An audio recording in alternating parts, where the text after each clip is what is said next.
No estate in United America is more pleasantly situated than this. George Washington, 1790. In 1631, John Washington came into possession of the land that we now know as Mount Vernon with his friend Nicholas Spencer. This claim was mostly due to Spencer, as he was currently the acting agent of the English landowner who controlled northern Virginia, which is where the land came from. When Spencer and Washington died in 1676 and 1677, their land was split between their heirs. The Washington family ended up with land along Little Hunting Creek. Augustine Washington eventually bought out his sister's property overlooking the Potomac River.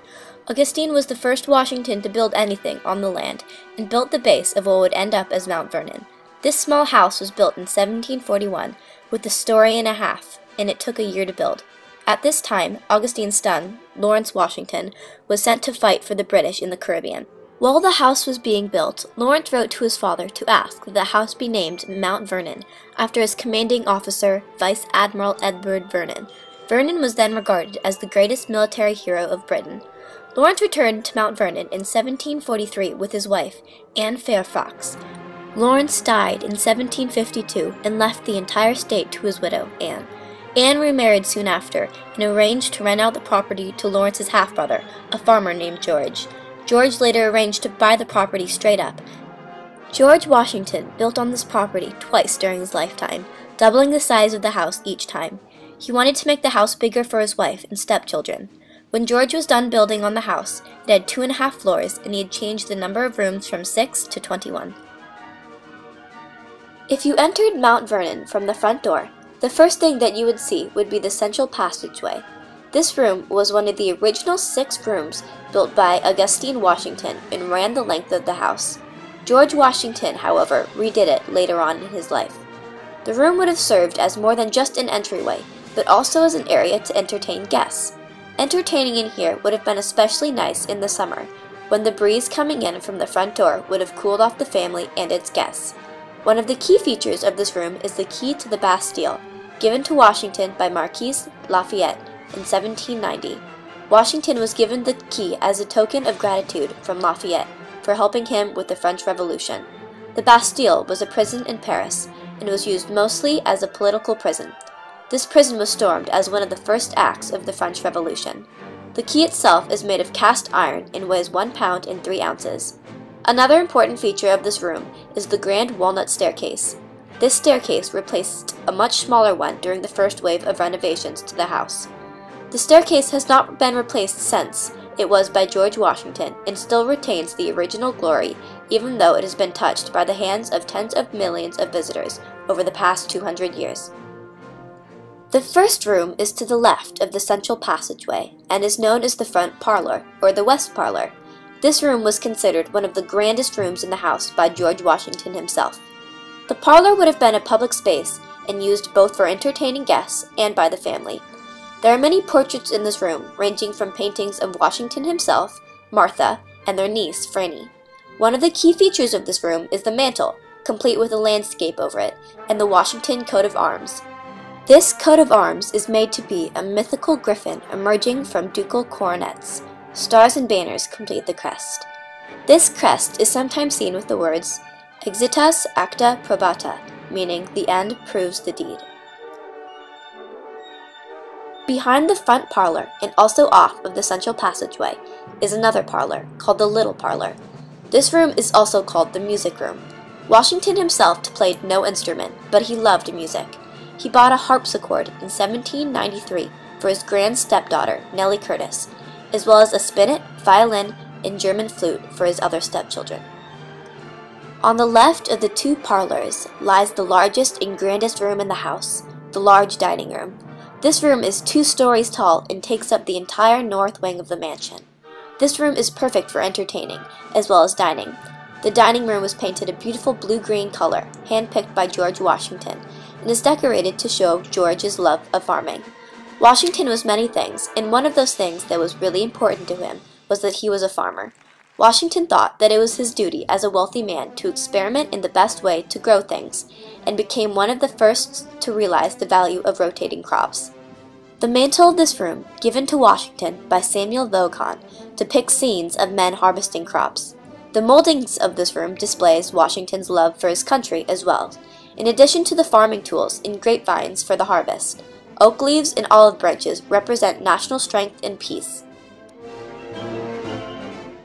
On the other side of the entryway, there is another dining room. This room is called the small dining room and is one of the original rooms built in 1735. This room would have been used for breakfasts with the family or with small dinner parties. This room is a very striking green color that Washington thought would be grateful to the eye. In 1789, 1790, and 1795, Washington and his family sat for the artist, Edward Savage. This painting turned into a print, of which Washington bought 4 copies. One of these copies sits in the middle of the room above the mantel. Behind the dining room is the downstairs bedroom. This room is the only bedroom on the first floor and is also part of the original house. At some point in the history of this house, it may have been used as another dining room. This room would have been used as a guest bedroom for one of the many visitors that came to Mount Vernon while Washington was president. Behind this room and the small dining room is the study. This room was added to the house in 1776 and was Washington's own private room. Some of the most important decisions of the time were made by Washington here. No one besides Washington were allowed into this room without specific invitation. There were many different objects in this room of importance. A portrait of Washington's half-brother, Lawrence, can be found in this room. Lawrence was a father figure to George growing up, and they cared deeply about each other. The presidential chair can also be found in Washington's study. This chair was used throughout Washington's presidency and moved with him as he went from New York to Philadelphia to Mount Vernon. Some of the most important decisions were made with him sitting in this chair.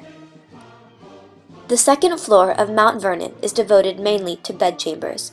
One of these bedrooms is the Lafayette Room. This room was named after Washington's good friend and colleague, Marquis de Lafayette, who stayed in this bedroom when he visited Mount Vernon. The two men were almost family. Many said that Washington viewed Marquis Lafayette as an adopted son, and that Lafayette named his firstborn son George Washington Lafayette. There is a portrait of Lafayette hanging in this room, painted in 1784.